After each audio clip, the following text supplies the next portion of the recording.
So I want to do a video today about foreign hagwon owners, people who are foreigners who own a hagwon in Korea, or whose spouse owns a hagwon. You own that hagwon too, buddy, because you profit from it too. And how they talk about foreign teachers online. I'm going to have some screenshots. I'm going to try to be able to put them in this part of the screen or this part of the screen or whatever. So that all being said, I'm going to do my best to edit this video as best I can to make it as convenient for you as possible. But I am still going to read out loud from my computer because I'm filming on my phone, so I can't look on my phone. On my computer, the post and the comments, and I will read the whole thing and then I will break it down piece by piece for you. This is a video that I'm really passionate about because this is like the entire issue that a lot of us have, and I want this information to get out there and seen and everything. So I'm in a forum, a couple of forums, several of them, for hagwon owners in Korea. I'm not going to say where the forum is hosted. You're probably going to see in the screenshots. I'm not going to say what the forum is called. I don't want to out the forum. I don't want any of that. I'm not going to say anybody's names except for my own, but I am still going to block out my name in the thing because my name is not my name on social media. I'm going to keep that a little bit more private. Because this video is going up to YouTube, and which anyone can see my YouTube, and not everyone can see my forum profiles. This hagwon owner forum is typically for English-speaking hagwon owners, for English hagwons, right? So typically, if you own an English language academy, you would speak English. Not always. Many don't. Many just do it for profit because it used to be a very profitable business model. But in this case, it's mostly foreigners or all foreigners who run hagwons in Korea. So first I want to define hagwon. What is a hagwon? Hagwon, Hagwon, is the most standard spelling that I've seen. It's the spelling that I use. If you follow me on social media at all, if you're a friend or family member of mine, you've definitely seen this word.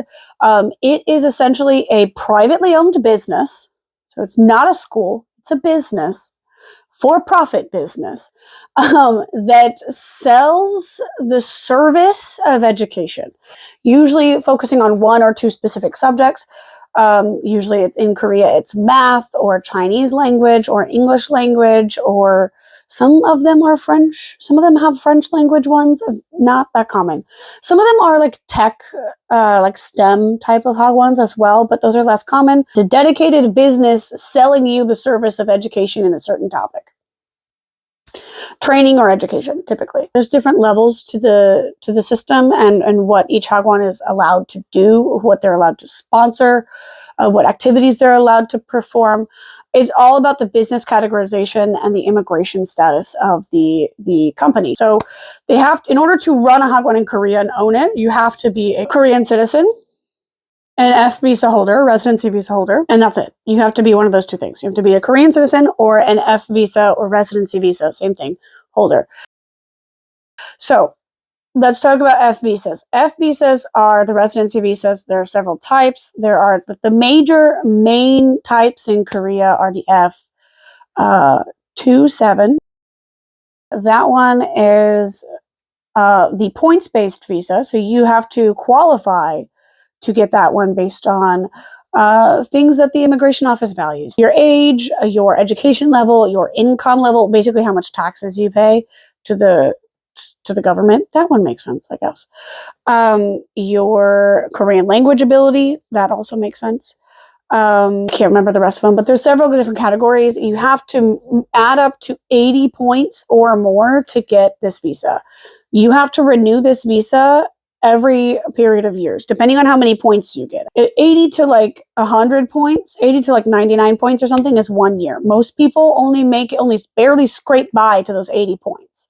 And you have to maintain those 80 points. The more points you have, the more years you go without renewing. And then after you're, I believe, on it for 3 years consecutively, you can then, if you also qualify, apply for the F5 visa. F5 visa is the next one we're going to talk about. F27 is points-based. F5 is just full residency. There's several types of F5 visas. We're not going to go into that. Full residency, you can vote in local elections. You are not a citizen, but you are the next best thing. Okay, you are fully free to do whatever is legal in the country. You don't have to renew it. You just send in a new photo every 10 years, like a passport. You're in as long as you maintain a home address in Korea. You don't even have to work. You can be unemployed on that one. You have no income requirements to prove once you've attained this visa. The next most common one, probably the most common one, is the F6 visa. That's the marriage visa. Pretty self-explanatory. If you are a foreigner and you marry a Korean citizen, you get the F6, or you can get the F6, depending on. Some people have the F5 already, or they don't want to rely on their spouse for their visa, so they don't. But you can qualify for that. It's the easiest way to get an F visa in Korea, easiest. The other one I want to talk about is the F4. This one is the overseas Korean visa. It's the Gyeopo visa. Gyeopo means overseas Korean. It's a person of Korean ethnicity born and raised outside of Korea. This one, we're not going to go into the details for that. It doesn't really matter. When these hagwon owners are talking about F visas, they're not talking about overseas Koreans. They're not talking about F4. They're talking about F27, F5, and F6. That's it. That's really all they're talking about. They're not talking about anything else. They don't want overseas Koreans, even if they are native English speakers, because they don't look like English speakers, according to the Korean parents of the children who are attending the academy. It's a nightmare. So here's the post we're going to go over today. I'm going to read through it in total, and then I'm going to then go back through and highlight each section as I'm talking about it. It'll be on the screen, hopefully highlighted as I'm talking about it. So he says, sharing this as a spouse of a hagwon owner who simply hasn't had any luck finding reliable native teachers. For context, my partner runs a Youngho Hagwon, which means English Academy, on the outskirts of Seoul. It is a decently sized operation, but given the Hagwon status, she cannot sponsor E2 visas and so is limited to F visa holders in terms of who she can employ. Despite offering what we consider to be decent pay, 3.6 million plus, for a full-time role, almost all teachers have quit in under a year, and the latest native teacher hasn't even seen out 6 months on her contract. My gut feeling is that F visa holders simply aren't interested in long-term employment when it comes to teaching, and that it's nothing more than a stopgap for them to pursue something else. But unfortunately, this is the hand she's been dealt until such time as she can upgrade to a fully fledged hagwon. All hagwon. All hagwon is like language academy. Unfortunately, no. She's gone back to offering the post as a contract role rather than full-time, with base starting rate of 40,000 per hour and an offer to move up to 50,000 per hour. That's what she pays her current part-time teacher. FYI, these are kindy level classes of max 6 students at a time, very often not more than 3 to 4. We've also done a fair bit of introspection into management style and have spoken about how being overly friendly from the get-go leads to teachers taking liberties they wouldn't normally take in a regular workplace. For what it's worth, she's had an influx of Korean English teachers applying, but very few in the way of native teachers from the 7 government-approved countries. So my question to the hive mind here is, where do you find reliable native teachers, particularly in Gyeonggi-do? How do you sweeten the deal and try to get things to work? Posting here as I'm at my wit's end as much as she is, and with the new term coming up soon, she's in dire need of a teacher to cover the workload. Okay. This thing is riddled with vitriol against his employee base. I'll go through everything and I'll tell you all this stuff. If there are terms you didn't understand, I will explain them to you, and I will explain the context in Korea for things like a minimum wage, hourly pay, and things like this. Okay, so first section, sharing this as a spouse of a hagwon owner who simply hasn't had any luck finding reliable native teachers. 3 huge things about this sentence. This sentence tells me everything I need to know about this guy and this guy's business and this guy's wife as the boss, right? First of all, sharing this as a spouse of a hagwon owner. So he's already separating himself from the blame. He's already like, this isn't me. And you'll see more later. He gets pretty direct about that later. He's already saying, like, I'm not doing anything wrong. She's running the business badly, but she's perfect. We're simply not having any luck. Okay, simply makes it more gentle and even farther distance from blame, right? And then having luck. just means that like they're not doing anything wrong. They're just like struggling to find, they're just getting unlucky. Every teacher they've hired and interviewed was an unlucky hire and interview. Okay, we'll talk about that in a moment. Finding reliable native teachers. Okay, he is in this sentence. A lot of times when hagwon owners, especially foreigners who own hagwons, when they say reliable or unreliable, when they're claiming that teachers are unreliable, in this case he is, right? That's a tell. I'm going to say tell. A tell is like a sign in the language. It's like it gives away their position, their internal position. So he's saying he's not able to find reliable native teachers. He's had this hagwon for an unknown amount of years. He's had it for more than a year because he's had multiple teachers who've left and didn't finish out their year-long contracts. So he's had this for at least 2 years minimum, right? Nobody he's hired or interviewed is reliable. Nobody? None of them? How many have you hired and interviewed? How many? Are we talking like 3? Yeah, maybe, sure. Maybe you found the unreliable ones. Are we talking 30? Then no, you're the problem for sure, buddy. That's crazy. 30? My God. Okay. I'm going to try not to get heated. Okay. I need to calm down. I'm actually mad. This guy's making me mad. I filmed the commentary about this before I filmed this. So like I'm reeling from the comments. He got crazy in the comments. Okay. You'll see that later on in the video. Okay, we're going to move on because I can't with this anymore. Okay, next, for context, my partner runs a Yongo hagwon on the outskirts of Seoul. Okay, first thing I want to do is define the Korean term here. Yongo is English language. Hagwon is academy. We already talked about academy and hagwon, whatever, right? A Yongo hagwon is a smaller academy, a smaller business. So they cannot sponsor E2 visa holders, or they can't sponsor E2 visas. E2 visas are the work visas. So in Korea, in order to qualify to be sponsored for a work visa, you need to meet certain qualifications as the worker. But the employer also has to meet certain qualifications in order to sponsor. So you both need to be a certain level of qualification in order to do this, and certain business level, like certain business like categories and like sizes are not at that level. You have to have a certain number of employees. You have to have a certain number of Korean local employees, and you have to have a certain like amount of like yearly income and stuff like that. And if they're struggling to keep teachers now, they're never going to make it to that point. So they need to like figure it out.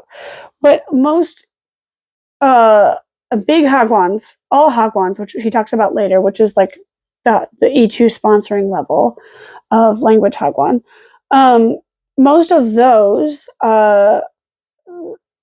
they start out as Yongo hagwons, at least at the very beginning of it. A lot of them are also franchises, so they started at the Yongo hagwon stage, and then they built up, and then other people bought from the built up stage, right? But whatever, that is what that is, right? Like, yeah. He's basically saying she can't sponsor E2 working visa holders. On the outskirts of Seoul, he is in fuck off nowhere outskirts of Seoul. I looked at the subway map. He is, he's hours and hours and hours outside of Seoul. He's like at least 2 hours outside of Seoul. He's likely farther west than I am, and I'm not in Seoul. He's not on the outskirts of Seoul. He's in a different province. So for those of you in the US, a province is like a state. So that's like me saying that, New Jersey is the outskirts of New York City. No. It's commutable, but it's a longer commute.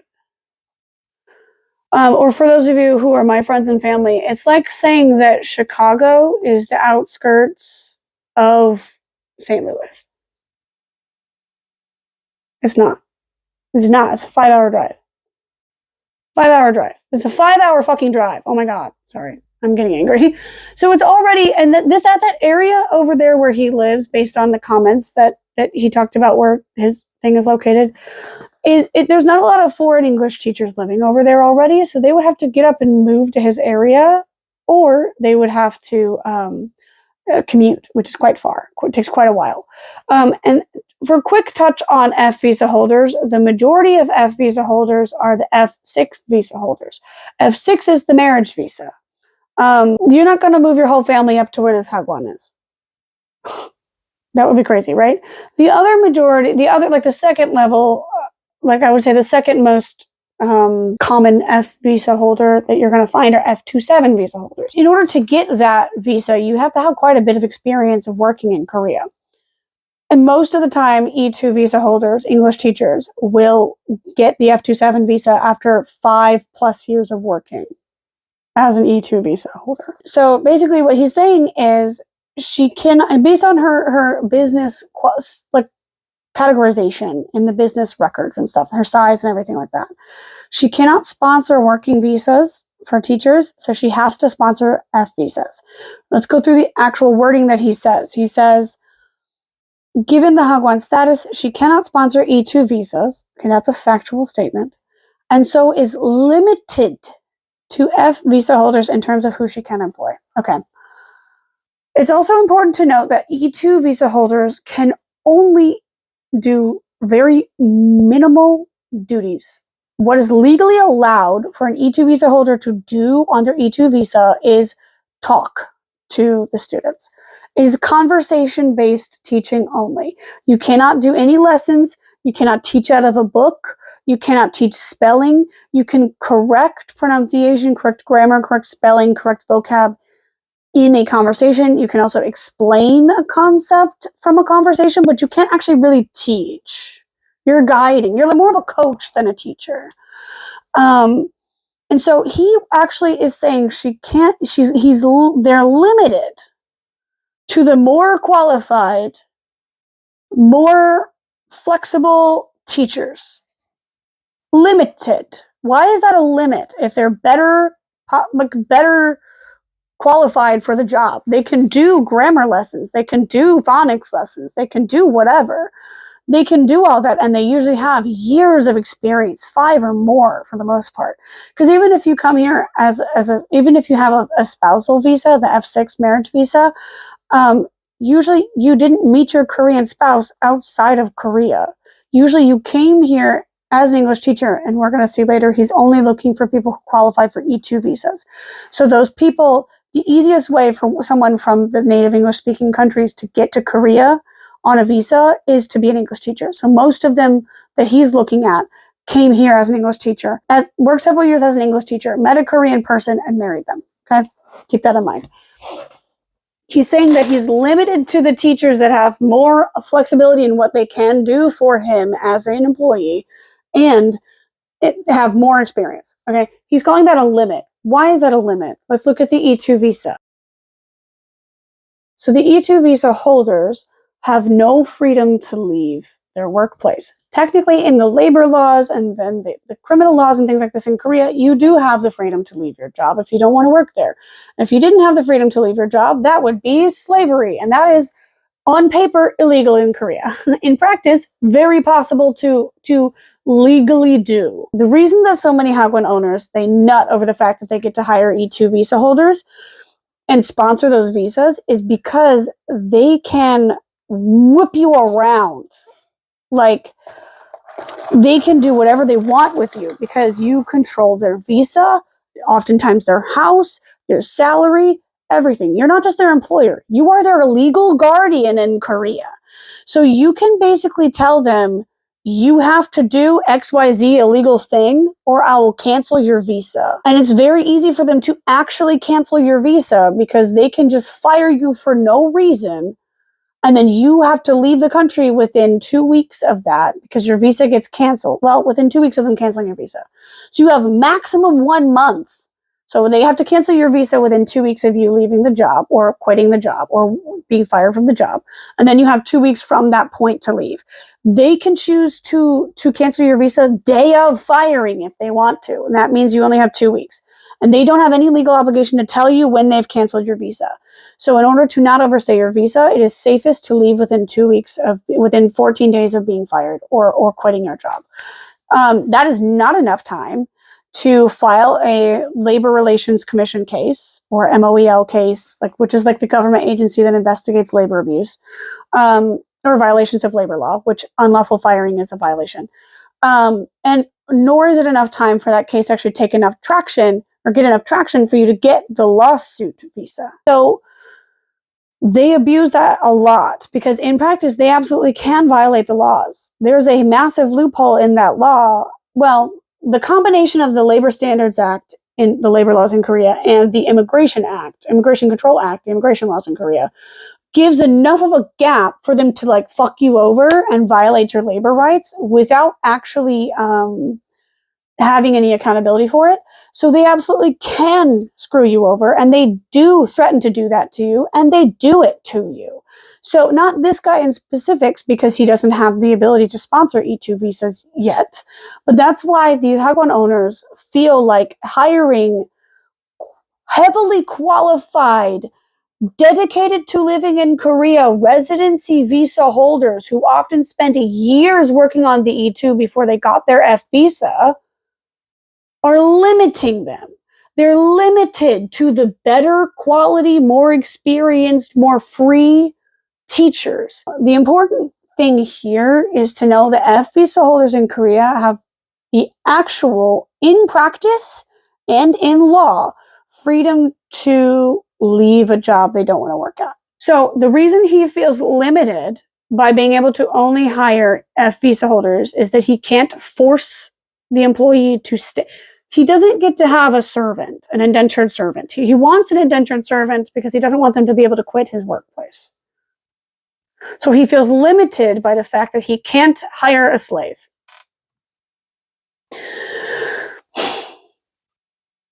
Already, in the second paragraph, he's shown his ass twice.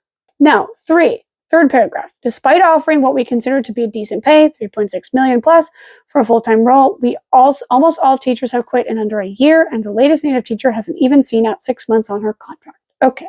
Minimum wage in Korea for 2026 is 10,320 Korean won per hour, which comes out to less than $10 an hour. The monthly pay is 2,156,880 Korean won per month. 160 standard hours of work in a month. The minimum monthly pay you can offer is 2.15 ish, right? We're gonna round down. We're gonna round it, okay? He's offering 3.6 million. So keep in mind, 2.15 is the minimum pay. The normal starting salary for an English Academy teacher, fresh off the boat, fresh out of English certification class, never done any work ever, never been to Korea, never done nothing, right? Is about 2.5 million per month. Plus housing.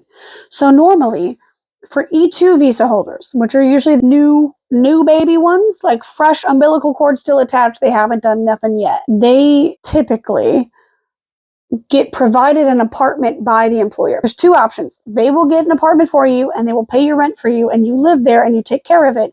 And then when you leave the job, you leave that house and you move somewhere else. Or you have your own apartment because you've already lived in Korea, you've got your own lease and your own apartment, but your boss will pay a certain amount of money, equivalent to what they would pay for your apartment, to your landlord directly to pay your rent. That's like a benefit. That's a contractual benefit. They don't have to offer that according to labor law, but it's better if they do, and they'll get more teachers applying and working there if they do. It is quite helpful. It is quite a good benefit. I like that, but I don't like the fact that they can then go in your house and control your house. I don't like that, right? So they will give you typically about 500,000 Korean won for housing allowance if you have your own apartment, or they will pay equivalent to like 500,000 won-ish per month for that. So it evens out to about 3 million per month for the very, very starting level pay. And that is considered low in the industry now based on the cost of living and like the work and everything, right? So he's only offering 600,000 more than that. For reference, well, the last apartment in Seoul that I lived in was a studio apartment in Seoul that was so moldy that it almost killed me.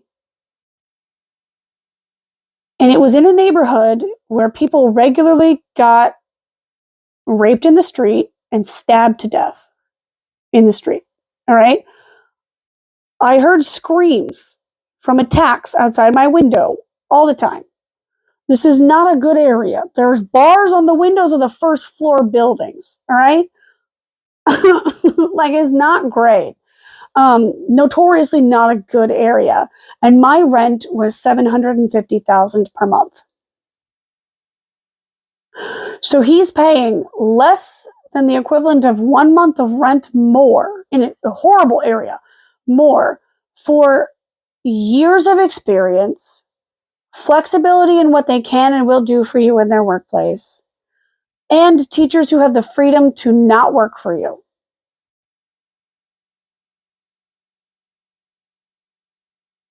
Logically, as a business, that's why you're not getting teachers.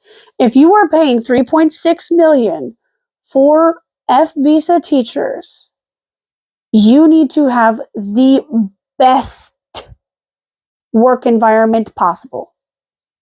And they don't, clearly, because they're losing teachers within 6 months. That's really bad.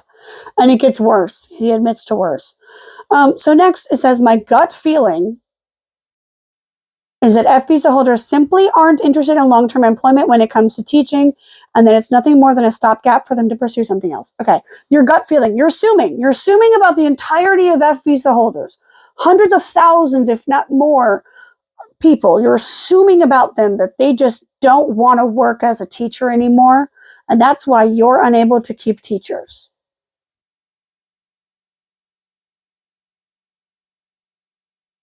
That's a bit crazy. Okay. You're already making a lot of assumptions about workers that you should be able to be hiring. So you're already not open minded about these people. You're coming into this hiring process with a bad taste in your mouth from something you've made up in your mind that they haven't done. So you're already plastering your own bullshit onto them. That's not going to be a good environment. They're going to feel that. Like when you're interviewing them, they're going to feel that you feel that way about them. Like, it's pretty easy to tell when the interviewer doesn't like you. Not interested in long-term employment when it comes to teaching. Whatever. Some of them aren't. Some of them are. It's nothing more than a stopgap for them to pursue something else. Sure, but why is that a bad thing? Why are you feeling sorry for yourself that people don't want to work for you or for hagwons? Oh, do you think that everyone who comes over here as a native English speaker has like a passion for teaching? No. Most of us, myself included, came over here on the E2 visa because that's the easiest way to get here. Like, that's crazy. Okay. And then he says, unfortunately, this is the hand she's been dealt. His wife owns the Hagwon. Until such time as she can upgrade to a fully fledged language academy or all Hagwon. Okay. Let's go back to the limited to the F visa holders thing. Okay. He's lamenting the fact that he has to hire teachers that have freedom to leave. But he's basically saying, but unfortunately, we have to hire teachers who have the freedom to leave. Unfortunately, we cannot hire teachers who do not have freedom to leave. Unfortunately, we cannot hire indentured servants. That's what he's saying. Shameful and disgusting, to be honest, but not whatever. Okay. And then he's saying she's now gone back to offering the post as a contract role rather than full-time with a base starting rate of blah, blah, blah, blah, blah. Okay, so basically 40,000 per hour is less than most private tutors would charge for entry-level private tutors. Entry-level private tutors are people who have at least 1 year of experience teaching English in Korea or teaching English abroad, who have a bachelor's degree or whatever the equivalent is in your country, is a native English-speaking teacher. That's a qualification, not an entry-level thing, but like that's part of it. And then they also have a certificate in teaching English as a second language or whatever the equivalent would be. They usually charge $50 an hour at the bare minimum for entry-level tutoring for their first ever tutoring gig with those qualifications. He's asking for teachers that exceed those qualifications and could easily get private tutoring students for more per hour.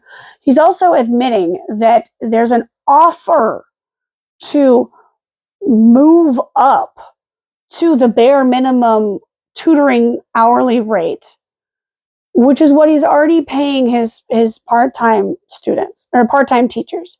So he's having people come on for a full-time work at a lower pay rate than people who are doing part-time work. Under what circumstances would that ever make sense in business? Not only are they making foolish business decisions, they're also being assholes to their hiring base. And they're admitting it. They also probably have a bunch of stuff wrong with the management styles. FYI, these are kindergarten level classes, max 6 students at a time, very often not more than 3 to 4. That's a lot of kids, though. For one person to manage, is a lot of kids. And keep in mind, if you're hiring the most frequent or the most common F visa holder that would be applying for this job or qualifying for this job would be an F6 visa holder, so a marriage visa. Typically, those people renew their marriage visa every year because it only lasts for a year unless you have kids together. In which case, he would probably be hiring women because that's what he wants. It's like the female English teachers who come over, marry a male Korean citizen, they get the F6. Oftentimes they have kids so that they can extend their visa longer and they can have a family, whatever, blah, blah, blah, blah, blah, blah, blah. They don't have to stay in Korea. They can go to her country. They can go to a third country that neither of them are citizens in. They don't have to stay here. They have the freedom to do whatever the hell they want because they're human beings, right? But oftentimes they have kids, at least 1 to 2 children together. If you are a mother and you understand the mental load of domestic work, and then you go work full-time for some asshole who expects you to do the exact same mental load plus extra work for lower pay than you would get in any other part of the sector, you're not going to want to stay there long-term, especially, like he says, is on the outskirts of Seoul. It is hours away from where most foreign teachers live. Keep that in mind. He said, we've also done a fair bit of introspection into management style. He has a typo there, but I think he means management. It would make sense. Into management style, and have spoken about how being overly friendly from the get-go leads to teachers taking liberties they wouldn't normally take in a regular workplace. Okay, first of all, we're going to go for the first half part of that sentence. We've done a fair bit of introspection into management style. Okay, you and your wife, the two most biased people in this situation. Not even a beef against him. You are always biased with self-introspection. You can be the most kind-hearted, loving, beautiful, like, I love everybody, everybody loves me, I'm an angel, and you're still going to be biased with introspection. It takes extreme self-discipline to hold yourself accountable when it's not necessary to. When you're talking to yourself or an echo chamber, like the spouse situation seems to be, it takes an insane amount of self-discipline to hold yourself and your spouse, the other echo chamber member, accountable for what you're doing wrong, what you're doing that's harming your own business. And in Korea, accountability is not something that societally is really practiced. Not to be rude or anything, but like defamation in Korea extends to truthful information. The concept in Korea of your reputation is more important than how you actually are seen. So, like, for example, to give an insight into the societal thought process of Koreans in Korea, right? And again, this doesn't apply to everybody, but it's a widely spread phenomenon that if you're raised in the society, you're going to have that implicitly in you, right? If, let's say, for example, if I'm at a McDonald's and the cashier jumps over the counter and stabs me with a knife, and it's caught on CCTV, there's a bunch of witnesses in the McDonald's, the police come, they arrest that girl, they take me in for treatment, they charge her, the police charge her with a crime, she gets convicted of a crime, she goes to jail. She gets out of jail, and then I mention that this girl stabbed me. She can sue me for defamation and win. That's how little accountability is taken in Korea for your own actions.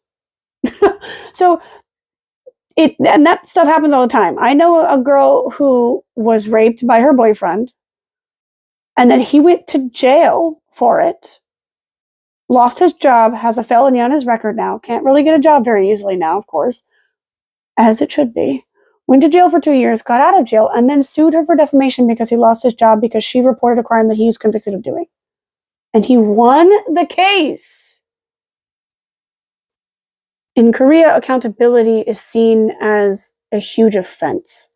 So being asked to take accountability for your own actions that may not be the best is equivalent to having your rights stripped away and being locked away in a concentration camp.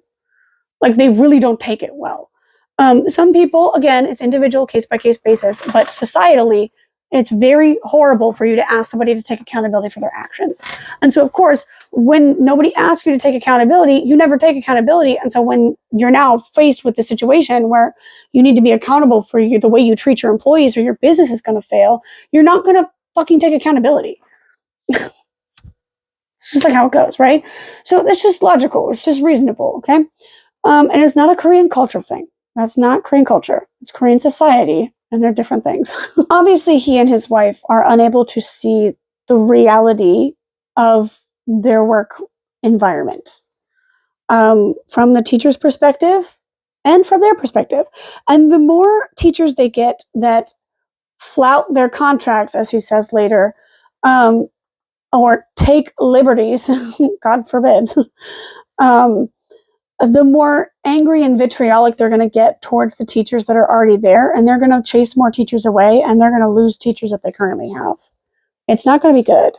And the turnover rate can't be good for the client retention rate. Jesus Christ. Okay. Anyway, he said, and have spoken about how being overly friendly from the get-go leads to teachers taking liberties they wouldn't normally take in a regular workplace. First of all, he sees his workplace as a non-regular workplace. So he sees his workplace as a very good workplace, which is crazy. He also is saying that he is too nice to the teachers, and that's why they're leaving. I don't think you are, buddy. And then he's saying these teachers are not allowed to take liberties in his mind. So, like, the psychology of this man is, if you've signed a contract to work for me, you are my servant, and anything other than silent obedience and continued servitude is an offense to me.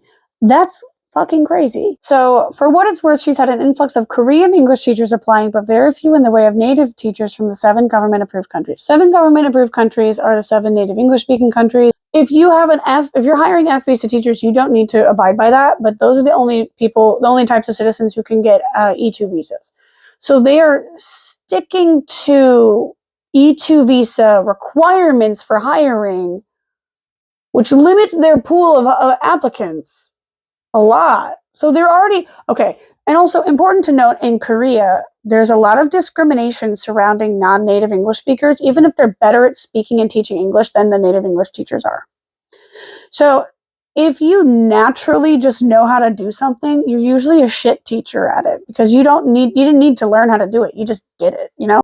Native English speakers are logically not the best teachers for native English language, right? So someone who is not a native English speaker, but they are a fluent English speaker, would actually make a better teacher more often than not than a native English speaker, because they had to learn the language. And if you have to learn the language, then you know how to teach the language, because you just teach it the way that you learned it. Now, they're only looking for the 7 Korean government-approved native English-speaking countries for their applicant pool. That is going to limit the amount of F visa holders that you have available to you. A lot of the marriage visa holders are from Southeast Asia or Philippines or places like that. It's even overseas Koreans from the US, Canada, UK, all those 7 countries, right? They are not seen as real native English speakers in Korea, because in Korea, the image of a native English speaker is a white person, okay? So if you are of Asian descent, no matter what your native language is, no matter what your country of origin is, if you are of Asian descent, if you are of non-white descent of any kind, but especially if you're of Asian descent, you are looked down upon in the teacher community in Korea by the parents and the bosses, because the bosses do whatever the parents want. And the parents are racist as shit, because it's Korea. That's just how Korea is, unfortunately. And what these Korean parents often want, based on what they've said to me personally and what they've said publicly, they don't want people of color teaching their kids English, because they don't think that they are actual native English speakers. So these people are feeding into that So they also look down on non 7 native countries speakers. So that's another tell. All right. So the question, okay. So my question to the hive mind here is, where do you find reliable native teachers? Reliable, again, they're using the word reliable. Again, his definition of reliable is someone who will work for him regardless of the conditions. Particularly in Gyeonggi-do, how do you sweeten the deal and try to get things to work out? How do you sweeten the deal? How do you talk up the contract that you're offering to them and get things to work out? He's looking at it as if he can force compatibility and compliance from an applicant. This is how they think about us. This is actually how Hagwon owners think about teachers. Okay, we're going to move on to the comments. Oh, there's one more bit to his post. Sorry, I missed it. It says, posting here as I'm at my wit's end as much as she is, and with a new term coming up soon in March. She's in dire need of a teacher to cover the workload. You are desperate for an employee. Your employees are not desperate for a job. You need to go above and beyond what this job is willing to offer to you, right? You need to go above and beyond. You need to be more competitive in what you're offering these employees. Same thing as if you're talking about rates, right? But it's like the opposite. Like, so if you're trying to be in competition with a hagwon right next to you, you're going to want to offer more services for lower rates, right? That way it looks like you give more benefit to your clients, your customers, than the people next to you, right? When you're hiring, if you are desperate, if you are really needing for a teacher, but the teachers have so many hagwons and jobs and other industries, even just being a housewife, being unemployed is an option for some of these people. You need to really raise the pay and lower the workload. So in order to have higher benefits, lower tuition, and then higher pay, lower workload, you need to find a way to balance that out in your own business. That's your problem to deal with, not ours, yours. Not the teachers, the employers, right? If you can't sustain that, you don't need to own a business. You need to go work as a teacher and relearn what it's like to be working for people like you. So there are 34 comments. I'm going to go through some of them, not all of them. I'm not going to cut any out strategically or anything. I'm just going to cut out some that aren't really necessary. So I said in my comment, in my experience, the turnover rate of teachers has a lot more to do with the way they're treated and what they're expected to do than the reliability of the person that you hire. If this is a recurring issue for you guys, and I think the issue is you guys, not the teachers. If you want to employ and keep F visa teachers, you need to be the best possible place for them to work. What I just said. You can't be running on e-visa behavior from the managers.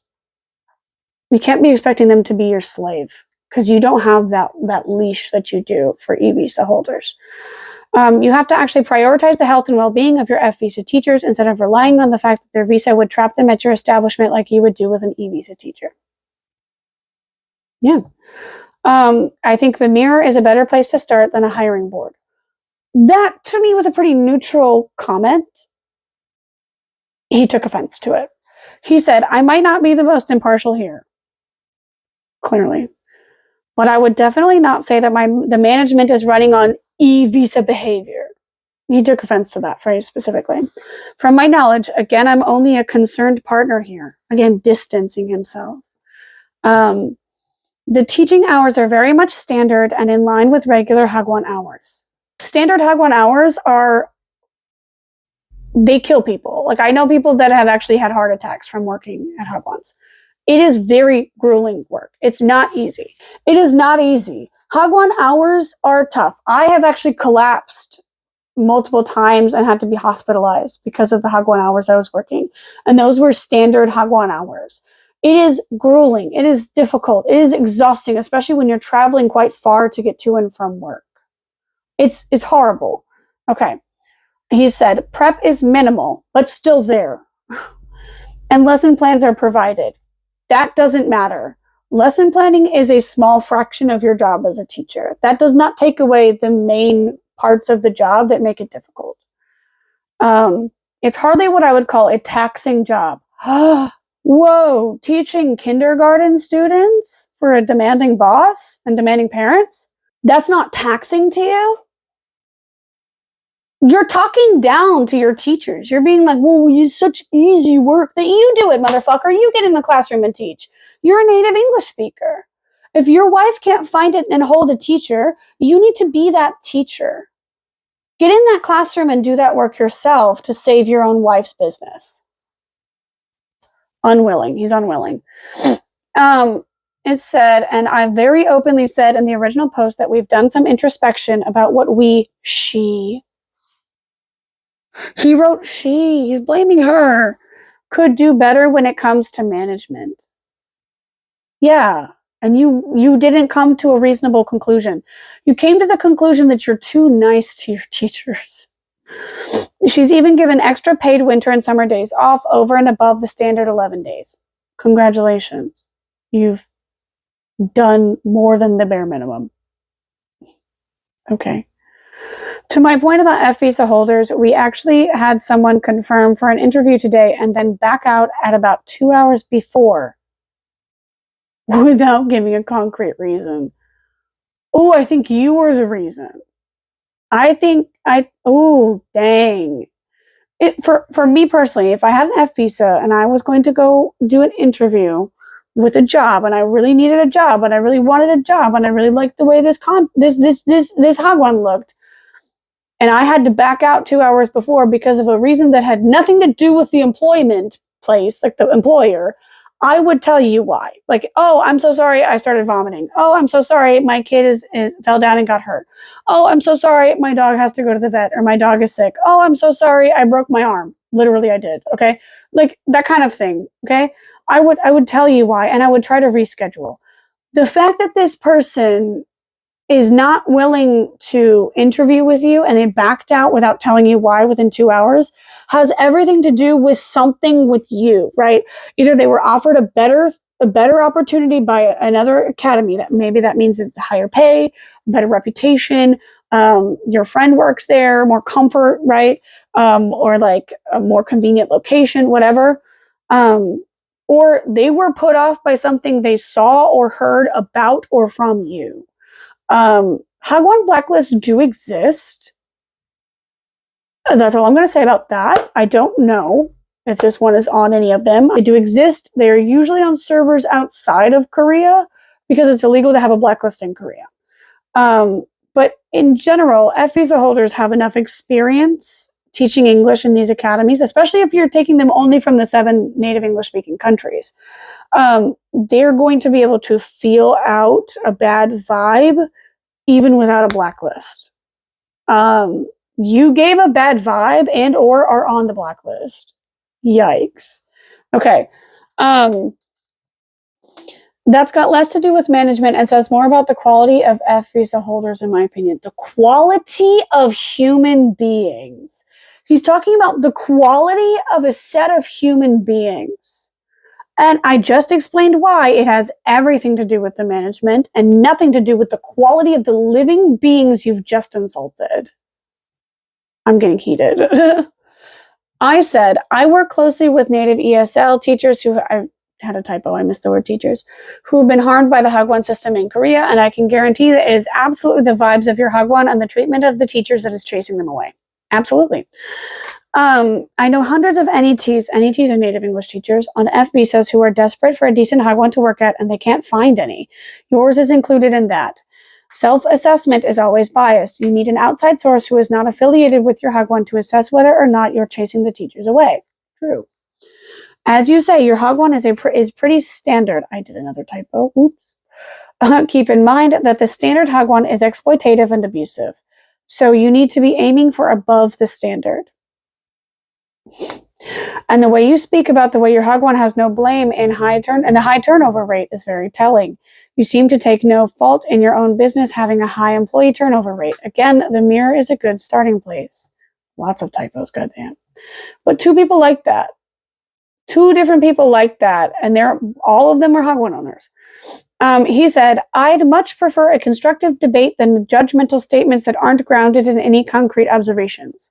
Sir, You just contested the quality of human beings because they didn't want to work for your business. And I said, hey, maybe self introspection isn't the best option. Maybe you need a consultant.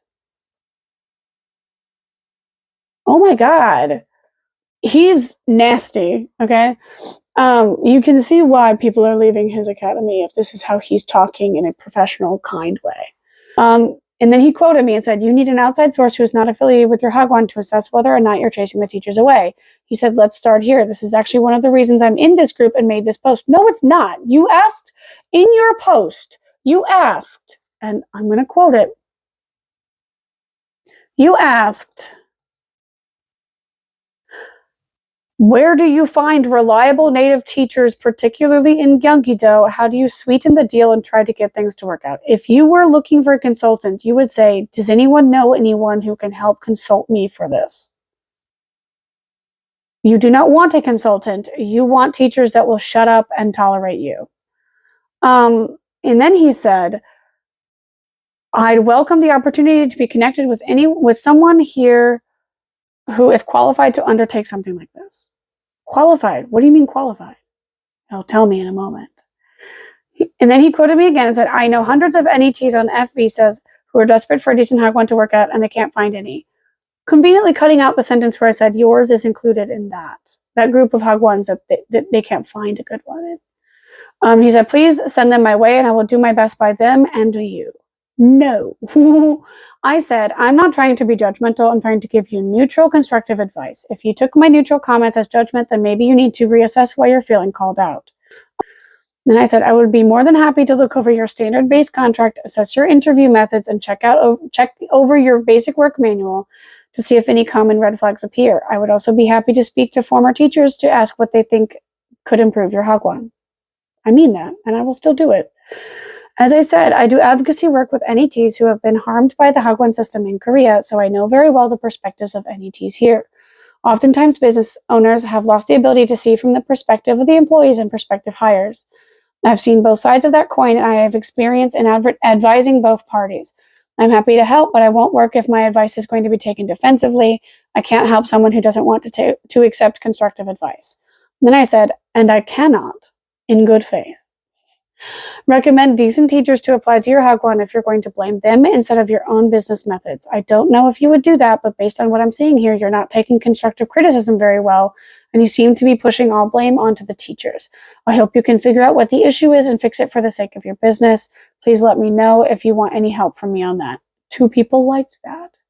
I think the OP was one of them. He said, totally agree on certain of those points. Which certain of them? And happy to engage further and send on your details. What? I don't know what he means by that. If I may know, what qualifies you to do so beyond the advocacy work you've mentioned? So advocacy is not enough. Working in both sides of the community is not enough. He said, feel free to DM with a portfolio or LinkedIn or references. Damn. I said, I don't have a specific job experience that relates, but I used to be the Native Teachers Union chairperson in Korea. I've since left that union due to organizational disagreements. Please don't lump me in with them. LOL. I'm not like them at all. LOL. But I served as chairperson helping people with labor cases for almost a year. I also engaged in community assistance both inside and outside of the union in relation to Hagwon contracts, workplace abuse, and other legal concerns related to Hagwon work in Korea. I was a moderator for Loft and English teachers in Korea for a while, and I still act as a community figure for NETs suffering at the hands of abusive Hagwons. Fair enough. I do also tell NETs what is and isn't legal or normal for Hagwon jobs, so I'm not someone who always claims the Hagwons are abusive all the time. I do have discretion about what is and isn't acceptable or normal for Hagwons to ask of teachers here. I also have 5 years of experience working for and being abused by Hagwons in Korea, both inside and outside of Seoul. I also used to be the hiring manager at a retail store in my home country, so I understand the hiring process. I do regular contract reviews for teachers hoping to come here on E2 visas to help catch illegal or dangerous clauses in contracts. I do similar work with job ads for Hagwons in Korea, so I do have a heavy interest in ensuring there are enough fair, good, legal Hagwons for teachers to work at in Korea. I also have a very good idea of what may make a teacher turn away from a Hagwon. If you're willing to accept help from experienced if you're only willing to accept help from experienced hyper-qualified consultants, you're going to have a tough time finding help for this in Korea. I'm happy to help for free of charge with my non-official experience if you're willing to take it. My general goal is to help hagwons and teachers get on the same page to make a safer, more healthy industry all around. 3 people liked it. Now, another person who also owns a hagwon says, do you have experience hiring teachers for positions in Korea?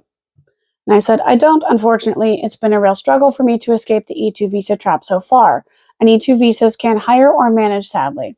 But I do have a lot of insight into the standard recruitment practices in Korea, and the hiring standards, what to look for in applicants, etc., are very similar to what they would be in any sector in my home country.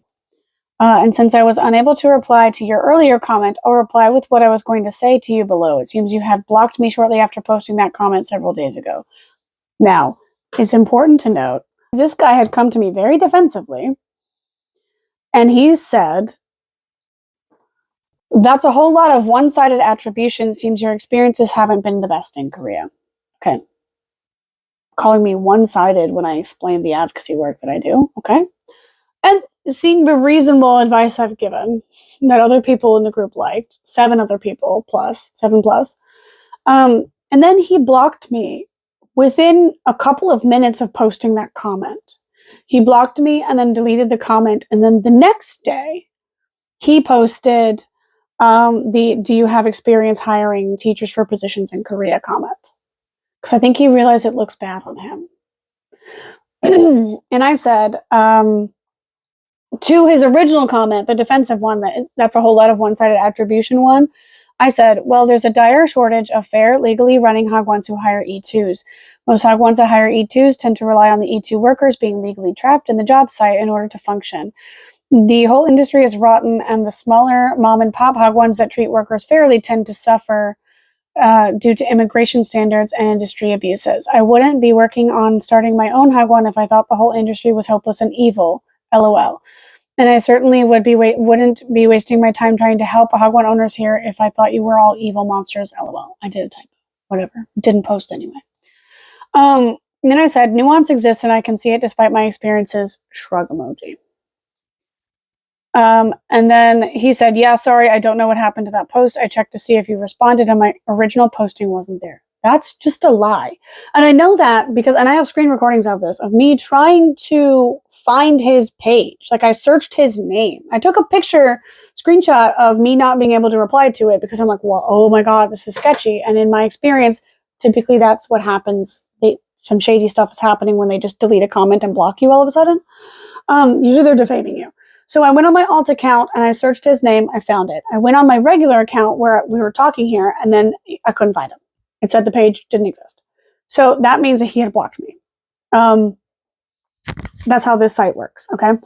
Now, just today, this morning, someone else said, wow, ... That's critical based on ... What exactly? In regards to my original comment, I believe. I said, if you think that's critical, then you may need to do some introspection and see why you took pretty neutral words as critical. If you have a high turnover rate among the entire hiring pool, 99.9% of the time, the problem is you, not the hiring pool.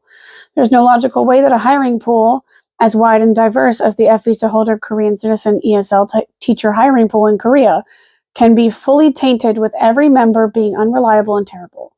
Like, the pool is hundreds of thousands of people in this guy's area. Like, he's got so many to choose from, and they're not choosing him. They're backing out. It's far more logical to think that there may be an unseen issue within your own management, especially when people are backing out of new contracts and not showing up to interviews. The comment got long, so I'm splitting it into 2. So I did two sections. And then I said, I have no need to prove myself or my value to you, but because you asked, I will tell you what this advice is based on. See next comment if you want to. This one is the longer one. So I said, this is part 2. It's based on my 4 years of experience as an E2 teacher who's been abused by hagwon owners who thought they were being fair.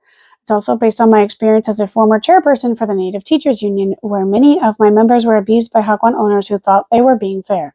A huge part of my duties was to advise teachers on labor cases and labor issues that they were having with their employers. It's also based on my recent master's degree program and upcoming PhD program about communications across class and race lines. A huge interest of mine in that program has been tells in the speech patterns of the demographic in the position of power. The Hagwon owners, in this case. It's also based on my years of experience being a manager of several retail and food service shops in the US. Management experience, especially experience at a workplace that you don't also own, helps give perspective to what you, as a manager, need to work on in regards to employee treatment. Many business owners lose touch with the working class after they spend a few years ruling over those workers. It is also based on my experience talking with former teachers turned Hagwon owners, while most are not totally unreasonable people, often display their very deep loss of connection with their employee base in their language, aka tells I mentioned above. One example of this language would be downplaying the difficulty of teaching as a job. Another example would be calling the large swath of the population of teachers here unreliable, irresponsible, bad, lazy, or other negative things based on the fact that they won't work for you when they have freedom to leave and go somewhere else.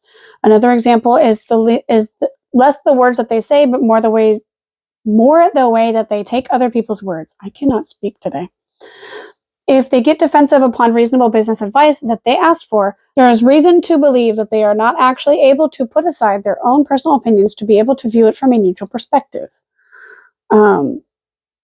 Managers need to see things from a neutral perspective to resolve conflict with their employees. If they can't do that, then the workplace will become uncomfortable for the workers and they will leave. I don't see that any of that I've said is unreasonable. I don't see that it is confrontational. I don't see that it is unprofessional. Obviously, the typos are a nightmare, but that is what that is. Whatever. I don't see any of this as like a big problem. Let's see. So someone suggested, could the location be difficult to travel to via public transportation? Pay sounds decent, but what are the hours you're expecting? The only thing I could think is that the teaching environment is difficult, right? So unless it's like in fuck off nowhere, or it's really hard to get to, it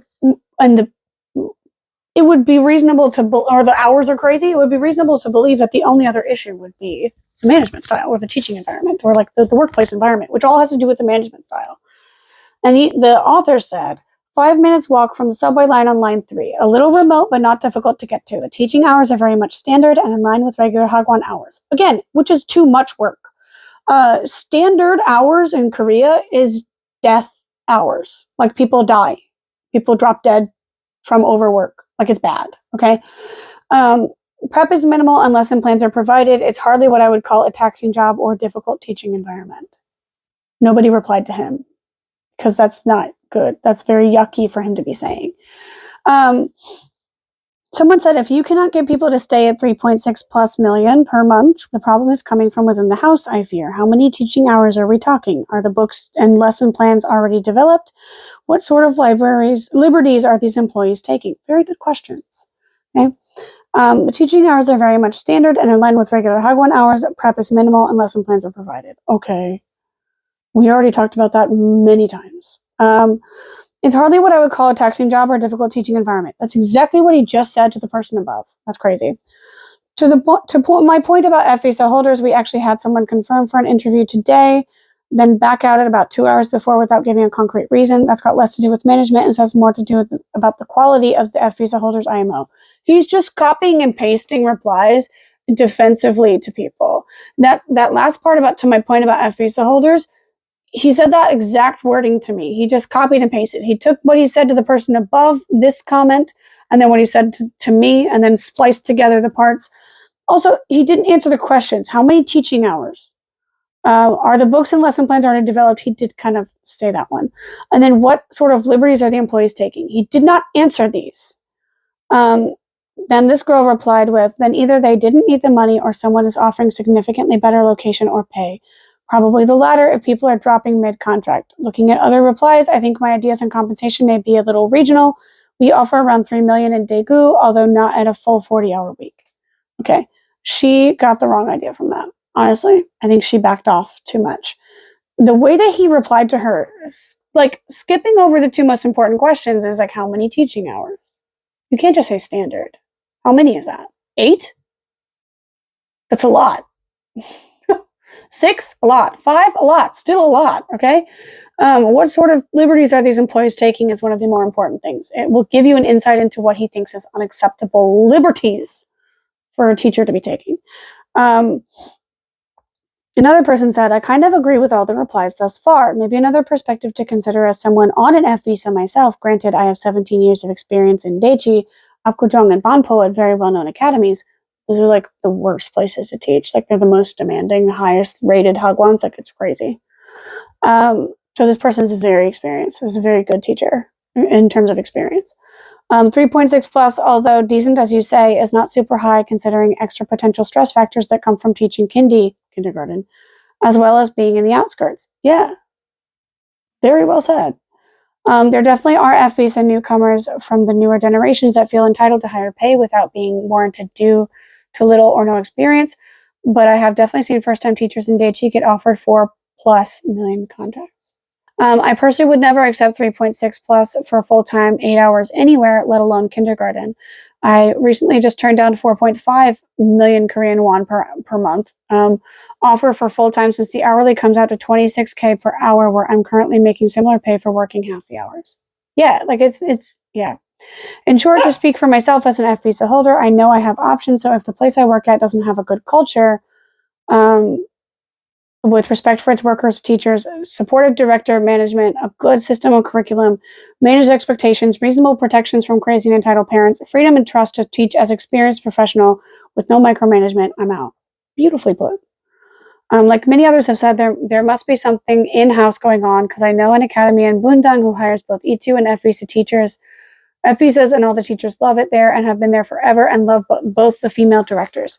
Some teachers even leave if needing to spend some time back home and try to return to the same academy. They like it so much. That is true. In Korea, there's so many academies, but there's very few legal good academies that treat you well. So the good ones get all the teachers and they stay, so they never have job openings. And then the author replied, yeah, this definitely ain't Daichi, because Daichi is like the higher end like area where all the good hagwons are. Good. Where all the desirable hagwons are. The whole purpose of getting an F visa is to have exactly that. But to your point about options, the whole purpose of getting an F visa is to have exactly that. No? The problem comes in when said F visa holders flout the contracts and decide to dip even when they're given all the necessary support and tools they need to succeed. They're not being given that. That's why they're leaving. Dum-dum doo-doo head. Anyway. And then someone else said, you seem to be very cagey with your answers, particularly when it comes to the working conditions. The teaching hours are very much standard and in line with regular Hagwon hours. This is a non-answer. If you're asking for advice, why not give us specifics? What's the age range? Class size? You say there's a provided curriculum. What is it? Are teachers forced to teach X pages per class? What other duties do the F6 have? He's assuming F6 visa holders, I think. Reports grading how much and how often. The only concrete detail you've given us to work with is the pay. Edit, apologies, just saw their small kindy classes, but still need the other details. Right. Do you think he gave the details? The answer is no. Okay. The same guy replied to himself. Oh, no, wait. No, a different guy replied, sorry. And on top of that, standard E2 is not, what is standard for E2 is not standard for F visa. Thank you. Thank you, sir. Or ma'am, I don't know. I can't tell from the name, and I can't see the picture. Another person said, when someone gets up to an F visa status, they usually have enough experience to command a higher salary than 3.6 million.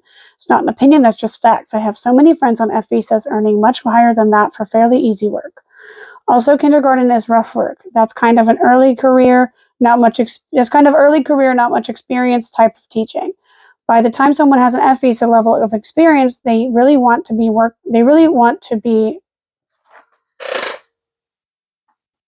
It was a typo. I thought I was having a stroke. They really want to be moving on to lucrative, more professional grade work. I think he meant they really want to be moving on to more lucrative, more professional grade work that is going somewhere. It's a free market. So if 3.6 is not enough to keep someone, you're going to have to increase the pay. Also, there's quite possible management or work culture issues that you're not seeing if people are accepting the job but then leaving before their contract is out, forfeiting their right to severance pay as well. There's a reason for them to give that up. Exactly. Everything I didn't even pre-read this. I read it a long time ago, but I forgot about it by this point. So a week ago, you can even see in the screenshots. So people are like asking all these very valid questions. I'll include the rest of the screenshots. I'm not going to go through every single one of them. That's a lot. But they're asking all these very good questions and they're not getting answers.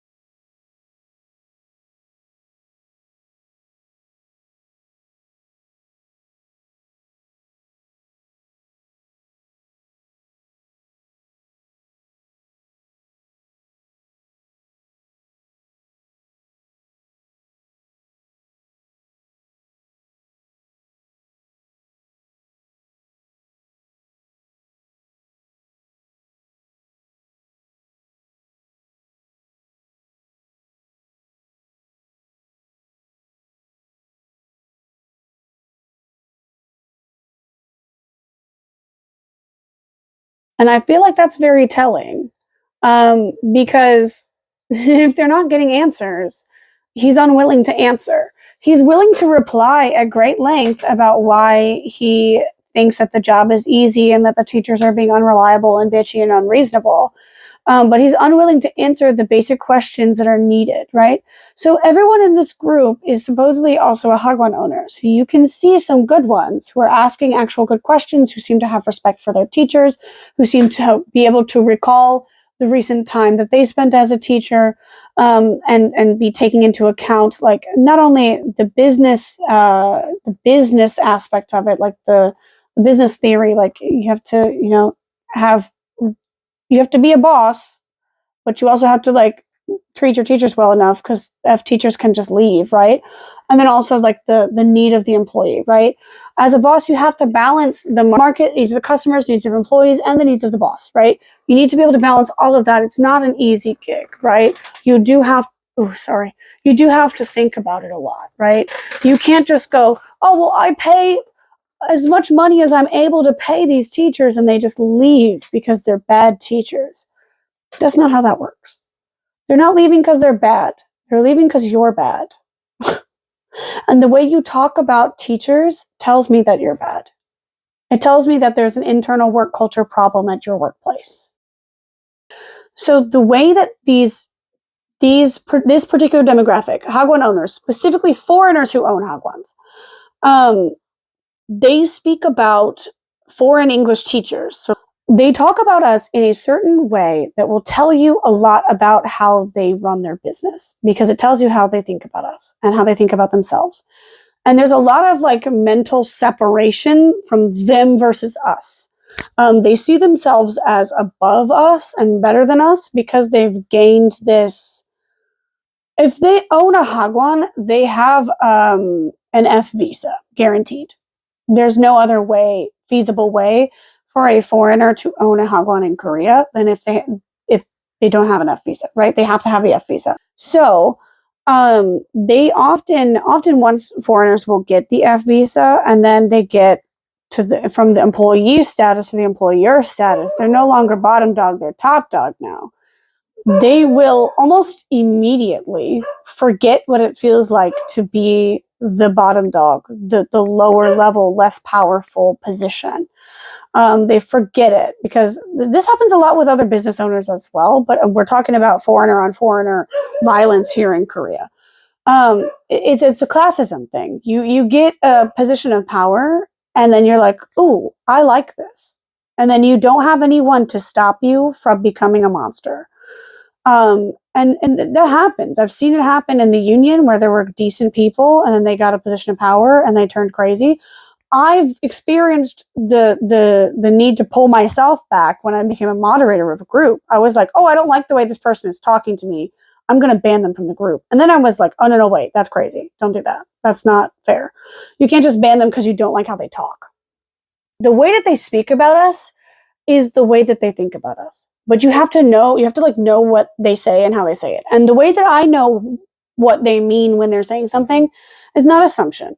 It's 5.5, almost 6 years of experience dealing with hagwon owners as their employee, as their prisoner in many cases, as their victim in every case I've experienced, and as a labor union representative for the other victims of bosses I haven't been employed by. I've read hundreds of contracts, and I've seen every single one of those academy hagwon owners and how they treat their teachers. I've seen thousands of job posts. I used to be an administrator on a job post board for English teaching jobs in Korea. I have so much experience in this realm, plus part of my degree, my master's that I just finished getting. I have a master's degree in this, right? And I'm about to start a PhD program in it as well. And I may very well do my PhD thesis on something like this.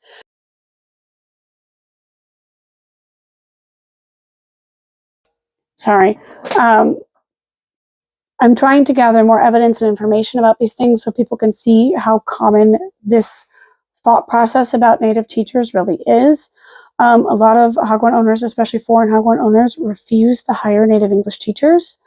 They think that we are spoiled brats who have too high of standards, when in reality, all we're asking for is our rightful vacation days that we're owed according to the labor laws, and some humanity from our boss. In the comments of this post, you've seen a lot of good hagwon owners. All these people are hagwon owners, apparently. You've seen some good hagwon owners asking real questions, trying to get real stuff done, trying to get like actual good environments for these workplaces. You've seen some who are defensive and helping this person defend himself. Some of them can beautifully take accountability and responsibility for how they are and how they act, and some that can take zero accountability and responsibility at all, and it's always everybody else's fault. I